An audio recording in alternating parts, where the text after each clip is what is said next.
السلام عليكم ورحمة الله وبركاته. ازيكم يا اغلى واجمل متابعين في الدنيا، اخباركم عاملين ايه؟ يا رب يوصلكم الفيديو وانتم بخير وصحة وسعادة يا رب، كل عام وانتم بخير يا رب.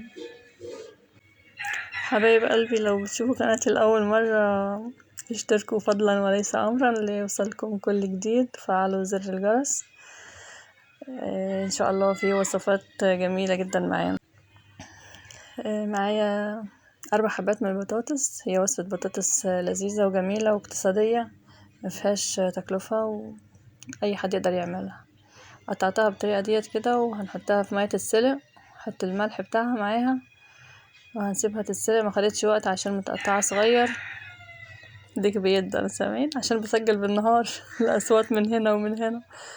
معايا بصلاية كده كبيرة هنقطعها زي ما انتوا شايفين كده. اللهم صل وسلم وبارك عليك يا رسول الله. كل سنة وانتم طيبين، أو كل عام وانتم طيبين وبخير وسعادة يا رب، بمناسبة عيد الأضحى المبارك. أعاده الله علينا وعليكم وعلى الأمة الإسلامية بالخير واليمن والبركات. معايا قرن فلفل أو حبة فلفل الأخضر، ومعايا فلفل أحمر برضو اللي هو الألوان. هنزل بيهم على البصل بعد ما دبلت كده يعني، عشان استناها تاخد لون. هنزل بالفلفل عليها ونقلبها شوية وهنسيبها كده يعني دقايق، وهنحط عليها البهارات، ملح وفلفل اسمر بس مش اكتر. حبايب قلبي، في وصفات كتير بطاطس جميلة جدا واقتصادية وموفرة على القناة، يا رب تشوفوها كده. انزلوا شوفوا الفيديوهات اللي تحت. معايا كمان حزمة من البقدونس كده هقطعها وهنزل بالحاجات دي على البطاطس. انا مهرستهاش، هي استوت كده يعني، استوت كده ومهرستهاش يعني كأنها مهروسة. هضيف كمان الخلطة اللي عملناها، الفلفل والبصل ديت على البطاطس، وهنقلبهم كويس في بعض. البطاطس ملحها فيها طبعا، مش هحط لها ملح. هنضيف شوية فلفل اسمر بس، كمان شوية بسلة سلقتهم وجهزتهم، حاجة خفيفة كده. يعني لو عايزة تزودي شوية، مش عايزة تحطيها خالص، مش براحتك. المفروض يكون في بصل اخضر، لكن ما عندناش بصل اخضر في السوق كمان يعني، مش موجود حاليا عشان احنا في الصيف. هنضيف بس حوالي نص معلقة فلفل أسمر، وقلبنا كويس كل المكونات، قلبناها مع بعضها كويس وهنركنها على جنب. هنكمل باقي الوصفة. معايا بيضتين هقلبهم كويس برضو مع الملح، ونص معلقة سكر مع نص معلقة كبيرة سكر. هنقلبهم كويس قوي. اللهم صل وسلم وبارك عليك يا حبيبي يا رسول الله.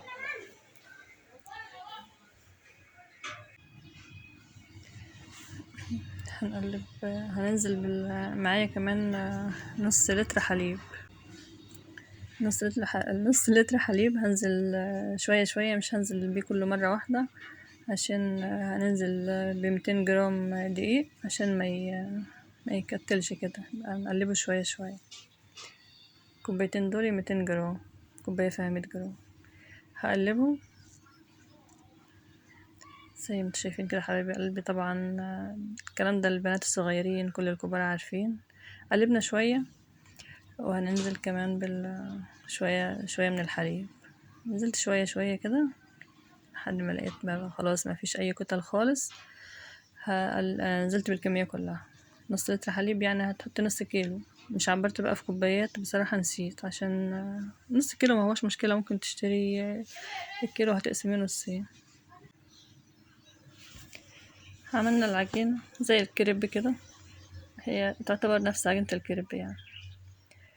طاسة على النار، فيها دهنها ريحة زيت كده بالفرشة، زيت خفيف جدا. ممكن يعني في بعض الفطاير عملتها من غير زيت، طبعا ما بتلزقش عشان التفل ما بيلزقش في حاجة. بنوزعه بقى زي ما انتوا شفتوا كده،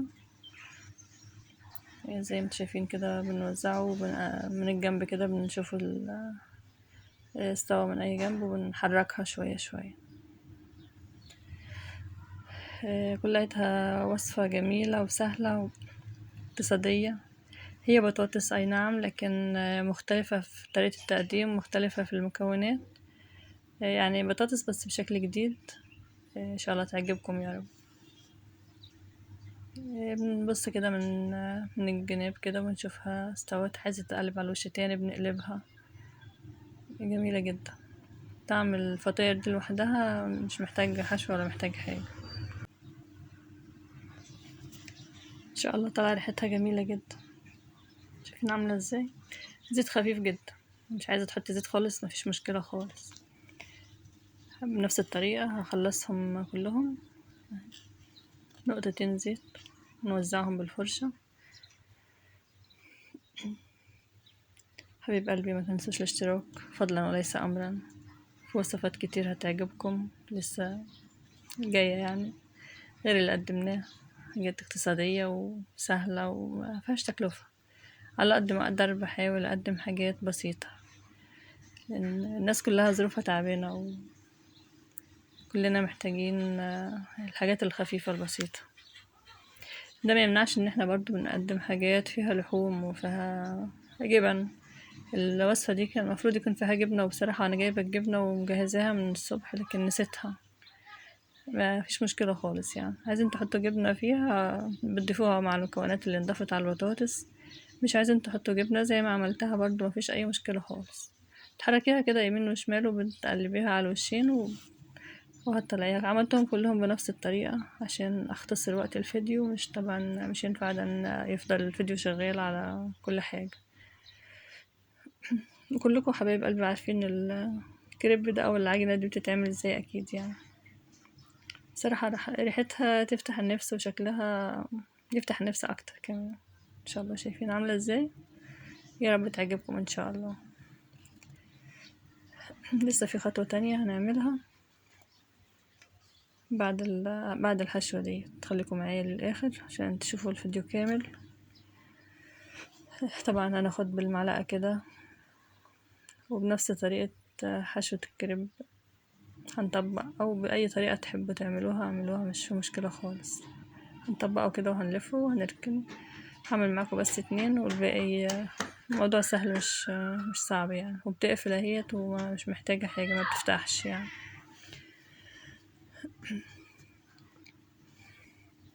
هي بطاطس زي ما قلنا بس مختلفة وجميلة جدا. عايزة تضيفي جزر كمان مع المكونات اللي انضافت عليها مش هيمنع خالص. اي خضروات عايزة تضيفيها هتضيفيها زي ما انت عايزة، فنني بقى واخترعي فيها زي ما انت عايزة. هعملهم كلهم بالطريقة دي.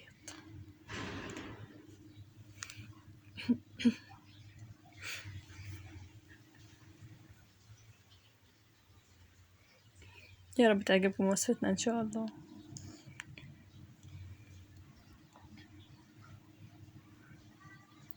اخر خطوة بقى معايا بيضتين، المفروض كانوا 4 بيضات لكن عشان البيض برضو غالي وكل حاجة غالية انا قلت هضيف شوية لبن مكان البيضتين، يعني اخليها كده. 3 معالق دقيق على البيضتين وهنضربهم في بعض كويس. رشة فلفل اسمر عشان ما يكونش فيه ريحة زفارة، لان البيض بيبقى له ريحة.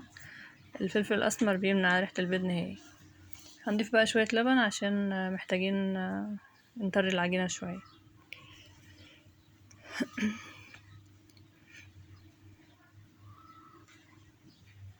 انا كمان ضفت شوية لبن تاني يعني، ضفت شوية بعد اخر حبة قدام الكاميرا. العجينة زي ما انت شايفاها كده يعني.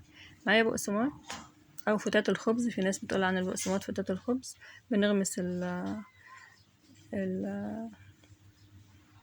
لفة البطاطس ديت بنغمسها في العجينة وبنغمسها تاني في البقسماط زي ما شفتوا كده. بعد كده شوية زيت في الطاسة بننزل بيهم جنب بعض كده، ونضيف يعني ريحة زيت بس كده حاجة يعني عشان تقدر تتحمر شوية بس يعني. زيت زي ما انتوا شايفين مفيهاش زيوت كتير، صحية جدا وجميلة جدا. يا رب تعملوها كده وتجربوها وتقولوا لي رأيكم فيها. عايزة كده اي حد يعمل اي حاجة يقول لي رأيه فيها ايه، عجبته ما عجبتوش، كل واحد وله ذوقه وكل واحد له الاكل اللي بيحبه. الموضوع بيختلف من الموضوع، الاكل ده اذواق يعني. مش شرط حاجة عجبتني ممكن ما تعجبكوش، او ممكن تعجبني وما تعجبش ولادي، لكن مش كل واحد كل حاجة هتعجبه يعني. بس وصفة جميلة وسهلة واقتصادية. بنقلب على الجنبين زي ما انتوا شايفين كده عشان تتحمر كلها بشكلها وطعمها لذيذ. البقسماط دي مديها شكل جميل كده وطعم جميل مع البيض والحليب والدقيق من بره. عايزين تسيبوها من غير اي حاجة برضو مفيش اي مشكلة خالص، ممكن تسيبوها زي ما هي بعد الحشوة وبس. شايفين جميلة ازاي، وبصراحة طعمها جميل وزي العسل.